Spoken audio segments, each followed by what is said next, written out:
Vous voyez des images de voyageurs soulagés qui sont rentrés hier à l'aéroport Pierre-Éliott Trudeau en provenance d'Haïti, où ils sont restés coincés pendant des jours dans leur hôtel. Le pays, vous le savez, qui est en proie d'une flambée de violence avec plusieurs manifestations.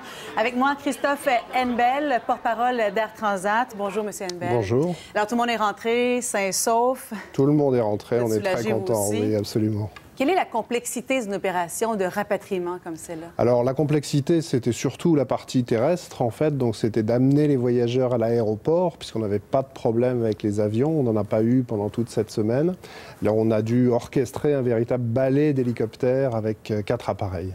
Oui, c'est ça. On a assisté à ça d'ailleurs en direct hier matin. Pourtant, il y a certains de vos compétiteurs qui l'avaient fait, eux, plusieurs jours avant vous. Pourquoi avoir attendu autant? Alors, je ne suis pas sûr qu'on ait vraiment des compétiteurs qui aient orchestré ça. On n'en a pas trouvé de traces. En tout cas, certains voyageurs étaient rentrés par eux-mêmes en hélicoptère, mais ce n'était pas pour nous la solution la plus sécure. Donc, on était vraiment concentré sur une solution terrestre par un convoi de bus protégé. Et c'est seulement quand cette solution s'est avérée absolument impraticable qu'on est passé au plan B. Il y avait des touristes qui nous disaient qu'il y avait des compagnies aériennes qui étaient venues chercher certains de voyageurs dans leur hôtel avec un hélicoptère. Je ne crois pas que ce soit exact. On sait que American ne l'a pas fait, par exemple. Ils nous l'ont confirmé, ni une compagnie canadienne. D'accord. Il y a des gens de l'hôtel hier matin qui disaient pourquoi Air Transat n'a pas tout simplement annulé notre départ, notre forfait voyage avant de partir. C'est toujours plus facile, évidemment, en regardant après coup, mais à ce moment-là, au moment où les voyageurs sont partis, on n'avait pas encore d'indication forte qu'il y avait un danger. Donc on continuait à exploiter. Et puis, malheureusement, la situation s'est dégradée très rapidement ensuite. C'était quelle date la dernière fois où vous avez amené des gens pour un forfait en Haïti? Alors, la dernière fois pour un forfait, c'était dimanche dernier, dimanche de la semaine dernière. On continue à exploiter aujourd'hui des vols réguliers. Donc, quelques jours après le début des manifestations? Les choses se sont véritablement gâtées à partir de dimanche lundi, en fait. D'accord. Donc, à ce moment-là, vous avez décidé de regarder la situation, d'attendre pour voir si la voie terrestre allait pouvoir être empruntée et par la suite organiser ce ballet d'hélicoptères, comme vous l'avez mentionné. Oui, absolument. Ce ballet, c'était de la complexité. De la complexité, c'est du risque, évidemment. Et nous, s'il y a une chose qu'on n'aime pas pour nos clients, c'est le risque. Donc, on était concentré sur la voie terrestre tant qu'elle paraissait possible.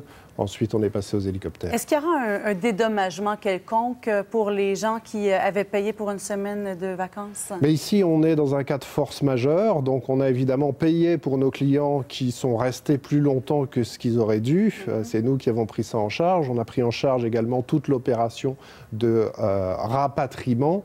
Et s'il y a des nuitées qui n'ont pas pu être consommées, c'est-à-dire des gens qui sont rentrés plus tôt, ces nuitées-là seront remboursées. D'accord. Est-ce que vous continuez à opérer vos vols réguliers présentement? Absolument. Oui, d'accord, oui. Parce qu'Air Canada a décidé d'annuler certains vols. Il y a un vol demain, mais pour les autres jours, c'est annulé. Vous continuez. Oui. Pourquoi? Air Canada a arrêté, effectivement. Nous continuons. D'abord parce qu'il y a des gens qui veulent encore rentrer d'Haïti. Donc, tant qu'on peut le faire, on va continuer à le faire. Il y a aussi des Haïtiens qui veulent rentrer au pays. Donc, tant que ça paraîtra praticable et pas dangereux, on continuera à exploiter. Oui, d'ailleurs, on a reçu ce matin une journaliste d'origine haïtienne qui part ce matin avec un vol d'Air Transat à 10 heures ce matin.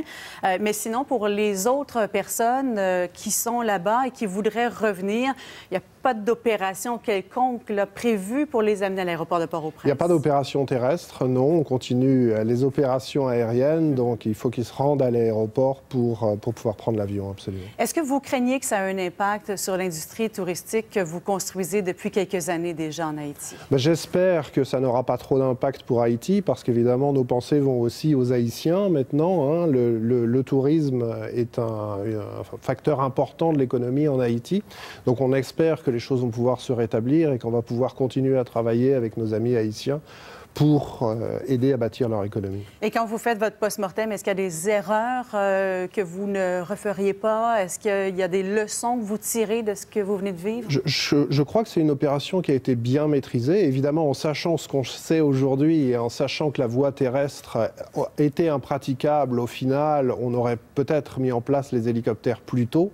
Mais au moment où on faisait les choses, c'était difficile de le savoir. Christophe Hennebelle, porte-parole d'Air Transat. Merci d'avoir été là ce matin. Merci bien. Merci. Au revoir.